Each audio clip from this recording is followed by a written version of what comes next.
South Africa's health minister is on special leave in the middle of a pandemic. Why? Well, Zweli Mkhize is accused of being dodgy. Allegations that he gave his close associates tenders worth millions of rands means he's being probed by the SIU. And get this, the stand-in, the tourism minister. Let's get reaction now. We speak to political analyst Eusebius Mckaiser. Eusebius, thanks for your time. We appreciate it. Of course, lots of mixed reaction to this. Some saying the president acted too late. Some saying he did the right thing. But a special leave, what do you reckon? I think it is too late because when there is prima facie evidence of wrongdoing, that is a good enough reason to go on special leave. Firstly, to request it if you are Dr. Zweli Mkhize. He himself should have made the president's job easy by recognizing that even if he is objectively innocent in his opinion, that he should step aside temporarily. He didn't do so. And then secondly, the president himself prevaricated Shahan by waiting until public opinion and some good tough questions from journalists today forced his hand. In that context, you can't credit the president for decisiveness when he wasn't decisive and when he appears to have acted after public opinion turned against him. Yeah, that's a thing, right? Because the president didn't come out quite strongly in the start and say, whoa, this is bad for us. These are serious allegations. Let me act. In fact, Zweli Mkhize said last week to the Mail and Guardian that he was open to stepping down. So it seems like he prompted this move from the president. So who are friends here? Because it looks like there's something going on in terms of who gets action and who doesn't. I think that's right, and I think the nub of the issue, crux of the problem, is the standards that the president has to decide he is using for whether or not to suspend someone. And let's be clear, the minister's not suspended, this is special leave, which is a bit of a nonsense in terms of labor law anyway. It's more like a grand holiday than punishment for possible wrongdoing. And the problem is one that you and I have spoken about before on this channel, which is the difference between legal standards and ethical standards. Now, when you say to, for example, ACE, the reason we can't go after other comrades that are alleged to have done wrong is because they've not been charged, then you are using almost criminal law standards as a basis for internal party discipline. And in this instance, there's no smoking gun yet. There is putative evidence of a proximity between Dr. Mkhize and associates that might have benefited from tenders in his department. But it's not quite a case of him being charged. And so fundamentally the problem, Shahan, is that the ANC refuses to use the right yardsticks for deciding when someone should step aside or go. And as I've said before, and I will still say it and make a case for it, ethical leadership is far more important than merely complying with the law. And the president knows that if he prioritized ethics over legal norms, then he would have to ask a whole bunch of people to also temporarily step aside. I was talking to a friend about skeletons in closets, and ultimately, if that was the case, the president would have to give special leave to a whole lot of people, Exactly. wouldn't he? The ANC veteran Mavuso Msimang is saying that Zweli Mkhize should have actually stepped down earlier because he's further tarnished the party's image. But it might be a bit too late for that, isn't it? Because the ANC is already a party that is being questioned by South Africans, especially in this fight against corruption, which they say they are fighting wholeheartedly. That's right. The ANC has got to do that which is near impossible, to try and carve out a new ANC from what is left of the last 20-odd years of a culture of behaving unethically and illegally, routinely and habitually.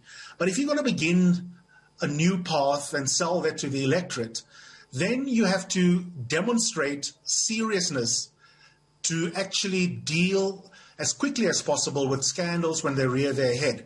And I was saying to a government spokesperson earlier, Shahan, that there are complicated cases where you can't expect the president necessarily to be quick off the mark without processes being followed in terms of labor law, in terms of laws of natural justice. But then you have low-hanging fruit where you should pick them when you can get them. And I'm sorry, but this is an example of it. In this case, let's imagine the president thinks that Dr. Mkhize is actually innocent. Then you pick up the phone and you say, dude, Shahan, you're my good friend, but for the sake of perceptions, I'm going to immediately have you suspended. You'll be back in no time because, after all, you and I both know that objectively you are innocent. That is a low-hanging fruit. And I can't understand why this president of ours is so bad at recognizing from a strategic point of view when there's an opportunity for a quick win to be gained. The time that has lapsed before he took this decision has made the decision itself of very little political value. Had he taken the same decision immediately, it would have meant far more. But also, Shahan, I've got to add, we must roast Dr. Zweli Mkhize himself. Forget about the president for 1 second. How can you honestly look South Africans in the eye and say, my children are adults? I'm shocked that you want me to account for my children. I have no idea who they are hanging out with. The same with some of my associates. Stuff that you've told me is news to me. Where have we heard the children of, for example, or in the EFF case, the brother of a certain politician called Floyd Shivambu. So that question of the proximity between politicians and their relatives and associates is one that I don't think Dr. Mkhize dealt with nearly convincingly today. Yeah, definitely. I really don't understand how politicians take South Africans for fools, because we're not stupid. We're actually very smart citizens of this country. Now, I want to talk about this because I have tweeted this earlier and there's lots of mixed reaction to this. I know the law says a deputy minister cannot act for a minister. I know that as a matter of fact. But what I'm questioning is the tourism minister who's standing in this position during this pandemic. The question I raised was, in this instance, can we look at somebody more qualified for this role, this acting role? And I did mention the deputy minister here because he does have a bachelor in medicine as well as in surgery. So I said, well, maybe he would be the better person suited, but the law doesn't allow it. So who else do we have apart from the tourism minister? Is that even a right decision?